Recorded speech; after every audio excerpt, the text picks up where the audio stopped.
Сәлем достар, бүгін біз мидий баклавасын жасаймыз, яғни түрік баклавасы. Алдымен ыдысымызға шай кеседе 1 кесе сүтімізді, 1 кесе суымызды, 1 кесе сұйық майымызды құямыз. Енді үстіне 1 дана жұмыртқамызды және шым-шым кішкене ғана тұзымызды салып, барлығы бірігіп бір қалыпқа келу үшін осылай араластырып аламыз. Міне мен осылай араластырып алдым. Енді ас қасықта жарты қасық етіп 9%-тегі уксусымызды құйдым. Електен өткізілген ұнымызды салып, қамыр жасайтын боламыз. Қамырымыз қатты немесе жұмсақ болып емес, орташа етіп қамырды илеп аламыз. Міне достар, менің қамырым дайын. Енді қамырымыздың бетіне жауып, тындырып қоямыз. Ол уақытта біз осылай газге қоюға болатын ыдысымызға 1 дана жұмыртқамызды және 150 грамм қантымызды, 3 ас қасық крахмалымызды салып араластырамыз.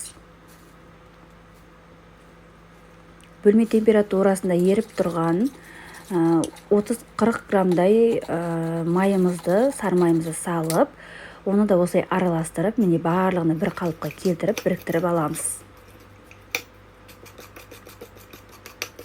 Міне мен барлығыны осылай етіп біріктіріп алдым. Енді 400 мг сүтімізді құйып, оны да араластырып алатын боламыз.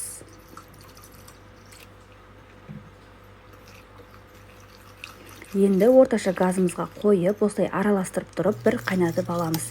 Сосын басқа ыдысымызға құйып, суытатын боламыз. Ол уақытта мен қайтадан қамырды жаюға кірістім. Мен қамырды 4 бөлікке бөлдім. Ол видеода көрінбей қалған екен. Мен қамырды осылай екеуден жайдым. Қамырды осылай крахмалдың көмегіменен жұп-жұқа етіп жаятын боламыз. Сосын достар, айта кететін жайт, крахмалды біз кукурузный крахмал қолданған дұрыс. Міне мен осылай барлығыны жұп-жұқа етіп жайып алдым. Астындағы осындай гүлдері, осындай суреті көрініп тұру қажет, сонда қамырларыңыз жұқа болып шыққан болады. Енді қамырымызды осылай оқтауымызға орап, екі жағыны осылай қолымызбенен осылайна бүктеп, осындай формаға келтіреміз. Қолымызбенен ақырын осы қамырымызды жыртып алмай, оқтауымыздан осылай босатып алатын боламыз. Міне достар, мен қамырды осылай етіп алдым. Осы видеодағыдай етіп жасайсыз да, қамыр жыртылып кетпеу қажет. Енді осылай бір қасықтан грех жаңғағымызды салып шығамыз. Сосын осындай қамырымызды бірінің үстіне біріне қойып, қолымыздың көмегімен осылай қысып шығамыз да, пышақпенен кесіп аламыз.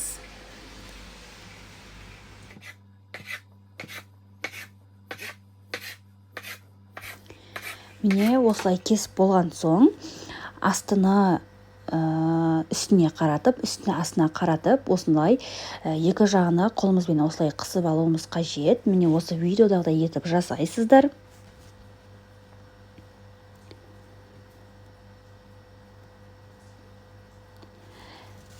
Міне мен екіншісіне достар осылай заварной кремімізден салдым. Оны да дәл жаңағыдай етіп жасап аламыз. Сосын барлығына листімізге осылай жайғастырып аламыз да, ерітілген 150 мг 82-дегі 5%-тегі майымызды осы бір листегі баклавамыздың барлығының бетіне жағып шығамыз. Енді қызып тұрған пешімізде 30 минут пісіреміз. Ол уақытта мен жарты литр суға 400 грамм қантымызды және кішкене ғана лимонный кислотамызды салып қайнатып, осылай пісіп шыққан баклавамыздың үстіне құямыз. Барлығыны құю қажет. Ол суы көп болмайды. Бір жарты сағат немесе 1 сағаттан кейін ол суы жоқ болып кетеді. Міне мен жарты сағаттан кейін кесіп көрсеттім осылай.